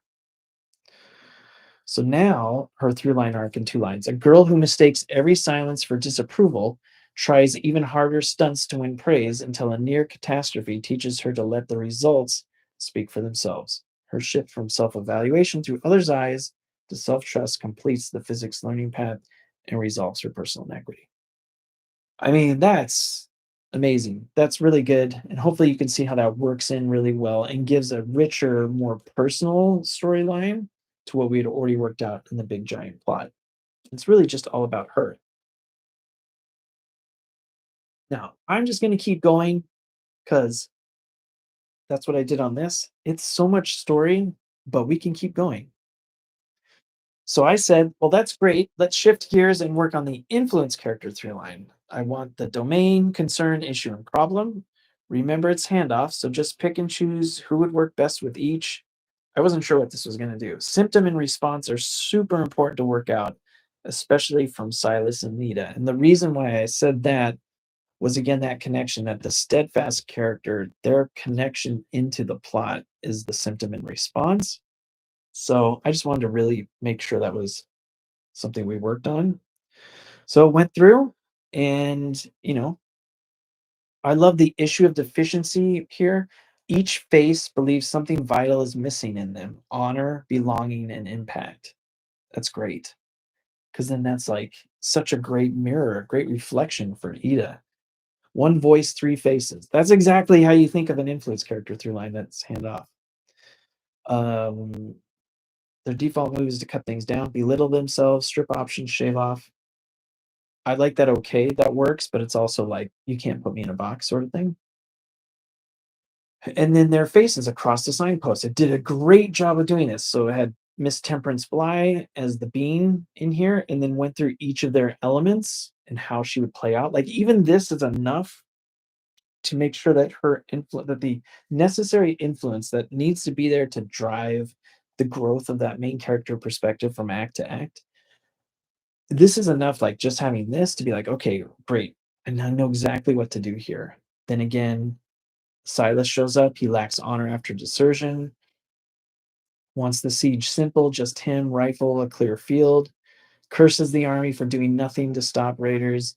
Posts himself as a human shield. Smothers Ida's wrist. Like this picture book perfect. Nita, she believes she doesn't fit anywhere, so she doesn't fit in the tribe. She doesn't fit out on the prairie. Reduction strips identity, speaks little, hides tribal marks. It's such a cool reflection for Ida, and then all together there at the end. So Bly's size assignment, they wouldn't leave you. Whew, that's pretty harsh. Silas snarls, the army sits on its hands while raiders burn the plains. Nita scoffs, talking won't move the snow. Huh. Their grievance is always no one is acting, which I really like that. I really connected with that. And then their response is to be overly protective. I thought this was funny. It did the Bly era, the Silas era, and the Nita era for each act beat. Showed how the reduction would play in there. And then it has the shift toward production. They wouldn't really do that because they're the steadfast character. Again, this is stuff that I can recognize as I go through that. And I think if you are a Dramatica expert, in fact, I could do that right now. There's nothing wrong with having this. Let's see here. Let's do Silas. He wants to trim defenses to one kill zone less to think about. Builds extra fire step ladders so Ida can reach roofline traps. I mean, you can do that. Like they're not just one note. So yes, a steadfast character is typically like just one note. They're just always motivated by their problem. Because if you had your solution, they would be the change character. But you can like flirt with it. Like you can come in there, but then the reduction comes back. So I'm actually going to do this real quick and just say, make sure steadfast characters that the focus is on their problem as a source of motivation. They can flirt with solution, but really it's all about the problem. So if you're like an expert in dramatic theory, or at least you know some of it, and you notice things like this that pop up, it's super helpful to do this because then I can make the robots smarter in the future. Oh, I did it right here. I absolutely love everything, but remember that they are the steadfast characters, so their solution wouldn't really come into play. Show how even though they are motivated by all this reduction, they still get S blank done regardless of who is watching. So it went ahead and redid that to make it more in that headspace. Okay, so symptom and response, what they look at for, and then the steadfast effect. Yeah, Edith tries ever larger stunts to prove she's active and doesn't need protecting, which feeds her overcompensation loop. At the climax, Silas and Nita are still slashing extra steps. Ida finally sees that value without making their philosophy her own. Instead, she reevaluates her need for outside approval. Because they don't really need it, even though people try to put them in a box, they don't need outside approval. It's the same thing for her. All right. So that's pretty good. Oh, and then I just wanted to do can you just write out each signpost as a paragraph, illustrating what happens in each? Your last signpost chart was a perfect outline of that. Oh, and make sure they are colored by those signposts. Oh, so I just wanted it to go through this. And even though it did have the signpost, I just wanted to make sure. So it just went through and I was just thinking in the future how I was gonna put all this together before I understood that there was a different way that I could do it. So it's got the first signpost of being, Silas of conceiving, becoming, and conceptualizing. All right. So now we're going to move on to the last. This is exhausting, right? It's so much thinking that goes into planning out a complete narrative, but to me, it's really fun, and I'm really excited to go over all this. So this was a nice little happenstance here. So now we get to the relationship story through line. I legitimately don't know this one, as there is no real relationship that exists from beginning to end, and I was kind of stuck. I was like, I don't know. So it did Ida versus the reductive mindset. And all that's doing is just repeating the main character versus influence character story, which is not what the relationship story is about.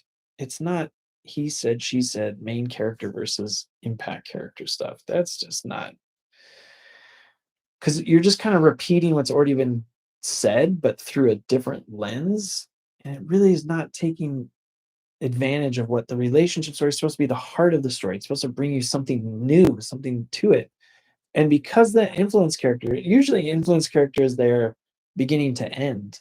So it can be also part of the relationship story through line. They would have a different relationship, but it wouldn't be something that you would have to track against three different people. You know, some people say like, "Oh, Guardians of the Galaxy, the relationship is the team," or something like that. It's you can kind of sort of do that, but um, it's just missing out on something that's like really cool. So it tried to do, it came up with like, I mean, look at this. Ida and Bly can't stop thinking about how the other should behave. All right, well, we already talked about that. Memory. When Bly exits, Silas fills the void. Both recall humiliating past judgments. Again, it's like he said, she said stuff, and it's just like not working out. So I was not feeling this at all. That's why I'm blowing by it. And the problem is probability, and the solution is possibility. Each protector cites likely failure rates. See, this is so bad. 3 rifles, 6 men. Do the numbers, which could kind of work, but it would be so awful. It's almost like people who have done awful storytelling like this in the past are instinctively blending the relationship story and the influence character just the same way that the AI is doing it here. Um, so I was not feeling it. So I said, no, all of that sounds terrible. You know, there is one relationship, Ida and Bruno, her dog, girl's best friend. So let's make the RS their unbelievably close friendship with one another. How would you track domain, concern, issue, and problem? Make it loving, loyal, and supportive. Actually, and then I thought of this as my theory. Let's have them start out at kind of odds with one another. So maybe it's her dad's dog. You know, it's like his pet, and she's they kind of get they don't really see eye to eye, but by the end they are best friends. Then I was like, oh, I got it.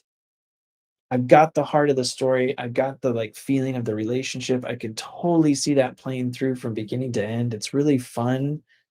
And I just loved everything that came out of it. So in this version, the emotional through line follows the evolving bond between Ida and her mixed breed farm dog Bruno. This is going to be all across the backdrop of this whole plot that I had worked out before. All of this works seamlessly in there. Um, and you can see how this is really not there in Home Alone, which is like fine, it's okay. It's a super massive success. But if you wanted to make it better, you would have some sort of heart here like this. Not that it doesn't have heart, but just this growth of this relationship. So they begin out of sync. She sees him as a noisy distraction. He bristles at her frantic bossiness, but the siege forces them into inseparable partners. And then it went through girl versus dog. So, mind domain. Their clash is going to be about their opinions. Ida thinks Bruno is undisciplined. Bruno assumes Ida doesn't trust them. And I know that this is he said, she said storytelling that's in here, which I try to get people out of. The reason why I try to get people out of that is so that they think of the growth of the relationship. Because I've already identified that they're going to start out as like uncomfortable companions and then into a best friendship. I mean, eventually you're going to have to get to this point where you show what each of them are doing.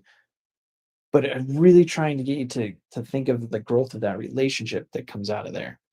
So definitely that relationship's gonna go through a bunch of they're both gonna be very headstrong, right? Both keep thinking about what the other is doing wrong instead of simply acting together. That'll be really fun.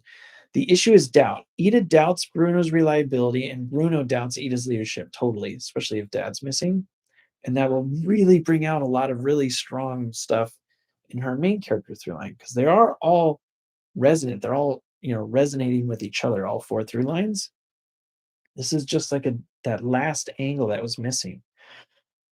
And I love this problem in the relationship. Each judges the likelihood that the other will fail. He'll probably chase squirrels and she'll probably forget my cue. Not that they're saying this out loud, but this is the underlying subtext of it. And it's like just that person you've been around, it's like, "Oh, I know it's not gonna work out. It's not gonna work out."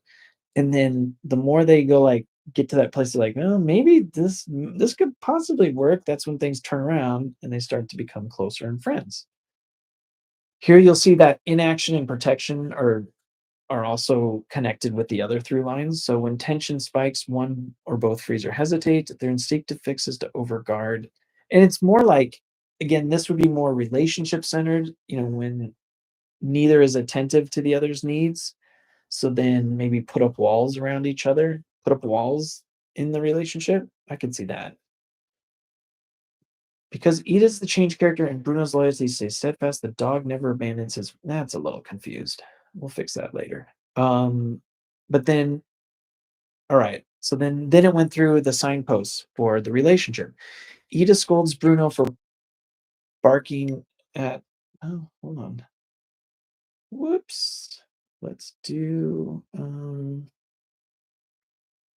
on. I would like to do not disturb till this evening. All right. Um, Yeah. Let's keep going. All right. So it goes through the signpost. So Ida scolds Bruno for barking at shadows. Bruno growls when she touches his food. Okay, cool. So that's their relationship. I gotta get back in the headspace of this. All right. So it's gonna go through their four signposts and go from these two people are at odds to eventually getting to a place where they can be best friends. So Ida scolds Bruno for barking at shadows. Bruno growls when she touches his food. Each dwells on the other's flaws. So it's just like, we don't really think much of each other. So we're not really going to go anywhere. Then when they're doing all the preparations and they're doing all that fun with fighting the raiders, Ida recalls Bruno ruining last year's harvest table. Bruno avoids her after she snaps a leash on him. These were all the old grievances are going to resurface. Then after the midpoint, there's some sort of impulsive response that jars their relationship. So under fire, Bruno bolts on instinct. Edie yells without thinking. Their knee-jerk reactions nearly sabotage a trap. Peak irritation, right? Like just I've had it with you. Like it's a huge blow up. And then in the last act, as live bullets fly, Bruno shields Ida from a raider. Ida, gut lurching, dives to free him from debris. And so their love for each other comes up. No thought, just devotion. So going from like, oh, I can't stand this person, to like, I love you. So by the dawn, epilogue, Edith scratches Bruno's ears before speaking to anyone else. Oh, that's actually really cool. Sealing the transformation suggested by the possibility solution. Each now sees the other's potential rather than the odds of failure. That'll just feel like it all came together at the end. So I absolutely love that. And I said, can you do the same thing where you write each signpost as a paragraph so I can track the growth of the relationship? So it did the same thing, just writing it as kind of like a storytelling thing. And again, I was thinking, all right, well, I've got all this information now. How am I going to put it all together? So I just wanted to know kind of like a synopsis of each signpost. So like the relationship story signpost of one, then all their old grievances pop up, then the blow up, and then finally the putting together and the love and the loyalty towards each other. So, and I was just thinking, the order of this is kind of out of order of what we're used to in Dramatica, but it's nice because it works so beautifully with everything else that we've done so far. Like you can start to see if you can hold all this in your head at once, you can kind of see how all of these fold in together and really bring to life this like really simple idea I had. I mean, forgot how late I started, but it's only been an hour and a half or so, and we have like the whole thing here. So, and this is at the end. So I just wanted to go over that. So we're pretty much getting closer to the end here. I just wanted to go again. I wanted to go through that entire process from just the basic story idea to here. Now I've worked through all four through lines. I have a whole cast of characters. I know what's happening in each act. I know all the major plot points. I know how it's going to end. I know that I'm trying to say something beyond just like, oh, this is an idea I had. Let's just see how far the AI can string words together before it doesn't tell a story. Like I actually have an intent that I'm trying to get across in here. And I'm trying to say something with it. And what's interesting is it's the same narrative structure as Home Alone is, right? But it's my personal take on it because I've added in my own a lot of the ideas. I'm just projecting my own personal experience onto the narrative structure. That's all I'm doing. So you could do the same exact thing. You could start with the show me the story form for Home Alone, and then I want to do Home Alone in the West, 1800s. You could even start with the same idea that like parents you're going to end up at the end with something completely different because the ideas that you hit up against when you start to see these words and then you're like, oh, actually I think deficiency doesn't mean this to me, it means this to me, and you're going to put your own spin on it. That's what makes a story uniquely yours. um and how you come to a place where you can balance all the chaos of all these different ideas that you have with the order that comes from a story form. So, and this worked out so well that it's giving me a ton of ideas of what to do in the next cycles here for Narova. But that was absolute perfection. Now I wonder, can you go back through the whole conversation, gather up all the story beats by signposts, and then weave them together so we have a comprehensive outline of each act of the story? Even though this comes out to about like 70 pages if you were to download it, and always remember you can always download everything here if you want to, even though you could do all that and then cut and paste them. I wanted to see how well it would do weaving it all together on its own. So, and it did a pretty decent job. So even before I get the new stuff installed, just use this like and have it do, the best job that it can, and it will go through, and you'll see here it's like weaving. So that's the next stage. So I've gone through the story encoding. So you have your story form, then your story encoding was when you put all your ideas on top of the story form. Now story weaving is when you're like, oh, okay, and let me put this part here, and then this part comes after this, and this comes after this. There are a few couple rules that are in there, but there is an outline that I've constructed over the last hour and a half, hour 45, where it's a very rich thematic outline where we have the first story driver with the parents riding off for medicine, leaving Ida alone. We have the objective story. You'll see it's broken down into those smaller progressions. So this will be a little more in depth because I have a little more idea of what goes on in there. Then we have her misunderstanding her parents' departure, views the brass buttons as pity, swears to earn respect. Then we have Bly, she's teaching, trims every problem to etiquette. It's all about etiquette. That's the only way you can you know, be yourself in this wild, crazy world. And then the relationship, barking versus scolding, both think the other is incompetent. Like that just feels so nice. And then we go into the Briggs first night raid, misfires, two men wounded. Ida feels triumphant, the raiders vow revenge, and then we move into Act 2A. And again, here, future has been broken down into those four progressions. Ida herself, she's going to overprove 10 chores before sunup, showboats for Silas, forgets to secure the cellar, and medicine spoiled. Perfect. On his part, he's going to be coming in here, sawing ladder to one wrong, funneling the kill zone, solving by subtraction, shields Ida while dismissing her extras. And then their old grievances are going to come up between Ida and Bruno. He recalls a leash, the ruined feast, their mistrust is going to deepen. It doesn't necessarily need to be in this order. And matter of fact, it's probably, you might do this instinct one for the objective story, then go into doing, and then Silas will show up. Oh, senses will show up, and that's when Silas is there. He'll do his conceiving, then we'll go back to interpretation. Then maybe we'll do memory, and then end out on conditioning. You can weave them all together in whatever order you want. For the most part, you do want to keep this order that the when you did the breakdowns, what order it came in, but everything else you can kind of mix and match as long as it all stays within this act. You can't pull stuff into another act because it's part of a different thematic construct. So you just got to keep all that stuff in there. But other than that, there is no right way to put this all together.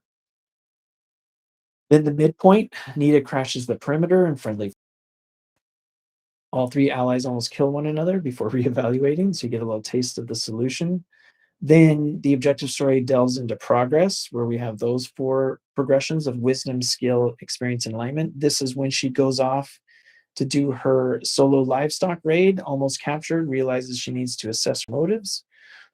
Um, and then I'm just thinking of like maybe the pre-conscious to show you how they did. Maybe this is where Bruno bolts and Ida shouts. Maybe that's why she almost gets caught. Like, you almost got me killed.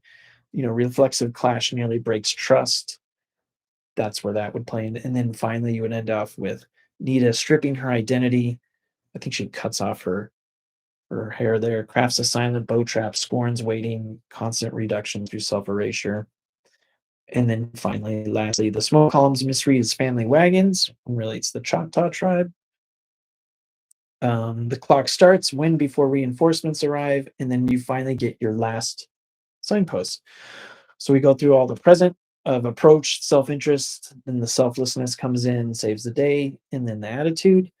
And then learning, smoke misjudgment teaches Ida to trust her own judgment. She builds a floor collapse trap quietly with no approval needed. That's kind of nice. Then the group conceptualizing, fuse minimalist minds into lean victory design. Anything that fits in two hands, reduction to the end. They're working out how they can work together, which plays really nicely into where Ida is. And then lastly, Bruno takes a bullet. Oh, I didn't notice that. Ida drags him free. Pure instinctive love replaces all doubt. That's beautiful. And then finally, the multi-faction showdown. Trap collapses floor. Cavalry, parents, Choctaw riders converge. Briggs is captured. The objective story inequity is resolved, and her personal issue is resolved. And you can tell that is a complete story. Dawn epilogue. Ida scratches Bruno first, speaks second, relationship healed. Silas flips her a salvaged brass button. Nita nods silent respect. I think in the middle of the fight, her jar of buttons gets shattered. So he recovers one for her. And the parents realize that their daughter no longer needs outside approval to act. Oh, I probably really realize their daughter can take care of anything. The valley hails the girl who judged herself worthy, the lone starling. It's beautiful.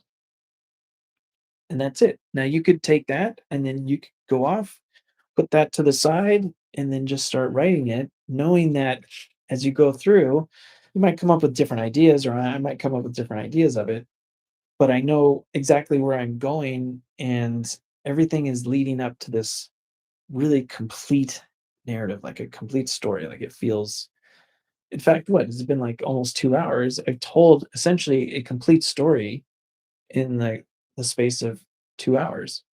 Like you know what the whole story is. So it's almost like you've seen the whole movie. You've read the whole script. And then I did some other experiments. Are you able to use this outline to find all the storytelling throughout the conversation and then write comprehensive treatment of this narrative, act by act, ensuring all the detail and nuance we went over? So this is just me practicing, and it wrote out the whole treatment. So you can see how now that you have the outline, then it's just a matter of, hey, can you write this out as a treatment? And now finally, you have a first draft take on the treatment, all based on all the work that I did up above, putting everything together, coming up with all those ideas. It really is just a really fun headspace to like work through a whole story in just a day and put everything together. And by the end of it, you have this like 4 or 5 page treatment, I think, by the end of it. It's obviously, if you were to give this to regular people, you'd want to pull out all the dramatica stuff. But yeah, and then here it gets caught up doing that stuff. All this to say, I think that's the end of it. So all this did was just really spur the idea. So what will happen is the next stage of development for Narova, all this stuff will be really finely tuned so that you can ask for treatment. You can say, hey, take out everything that's up above. Let's put it all together. I will leave examples of the writing of the treatment of what this actually came out to be. I will put that in the both the post and then discuss community, and then also I'll link to it from the YouTube thing so that you'll be able to read through it and see what it's like. But you'll be able to, all this won't be wasted time. Like, so now the great thing is, great, we have the context. We can do a whole story in one conversation. Works great, can remember everything. Now the problem is like, all right, well, I have all this information now. Can there be an easy way to like get all this out of there? So it'll be set up so you can just say, can I just have a 5 page treatment of what all this is? And you get a downloadable file in like a couple minutes once it goes through and does its thing. I've already done tests on it. It comes out really super cool. It's also the NCP, like the narrative context protocol, which we're hoping will have an impact on things in the future. You'll be able to download that as a file so you can use it with other applications that will hopefully use it in the future. And it's just a way to make sure that all the work that you've done here isn't just completely lost. I mean, it's not lost. You could conceivably go through and copy paste everything, but there is a nice way to do it. You can do it right now. Like you can see how I did that just by asking for the outline and then having it transform into a treatment. That works fine. But there's certain things, certain rules that I could put in there to make it so like you could just ask for it like how you naturally would ask for it, and then it would just come out and you would just have it. Or you could just say, yeah, give me all my main character story points. I want to work on it in a different conversation. Because you can always download this, like I said, this conversation, and then upload it to another so it has all that context for it. Um, that's another way to work with this. But what's really nice and what I got so excited about and what I wanted to share with everybody was that you could go through and, you know, do the whole thing in just one conversation. It will always keep the story in context. You won't ever get lost. As I went through that outline, I'm sure you felt that it was like, all right, well, that all holds together. That's actually telling a complete story. And that's what we're really excited about with Narova and how it's all working out. If you have any questions, um, feel free to either leave them in the comment section here or in the discuss community. That would be right here. So that's over here. Discuss.dramatica.com, where is it going to pop up? Come on, there you go. Yeah, so I'll post, yeah, 2 hours ago. I'll post the full treatment here that's based on some of the work that I'm doing to make that available to everybody. And then if you have any follow-up comments, it's very funny, just so you know, uh, She looks a little older than 14 here. I tried to generate images of her getting ready, and I kept failing the moderation. I thought it was something I had encoded wrong into the app, but it was just it's because she was 14. She can't hold a rifle if she's 14. So as soon as I made it 18, magically it was able to make the picture. So just know if you get denied in images, it's not necessarily a Narova thing. It's probably a moderation issue. So just make sure to try again. Try different words to make that all work out, and then you'll be able to get something that reasonably looks like the character that you're trying to get. But again, it's just supposed to be for fun, anyways, to put it all together. All right, so that's it for. Let me just scroll back up to the top here. Boop.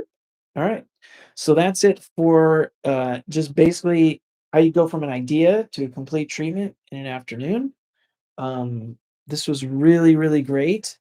I will look and see um, if there's any comments or any questions. Thanks so much for watching. And just go to dramatica.com to sign up if you want to start using Narova right away.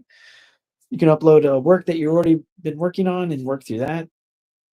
I just wanted to show in this that it's not only just for analysis, but also for creation just from scratch. So thank you everybody for joining. Have a wonderful afternoon, and I will see you next time.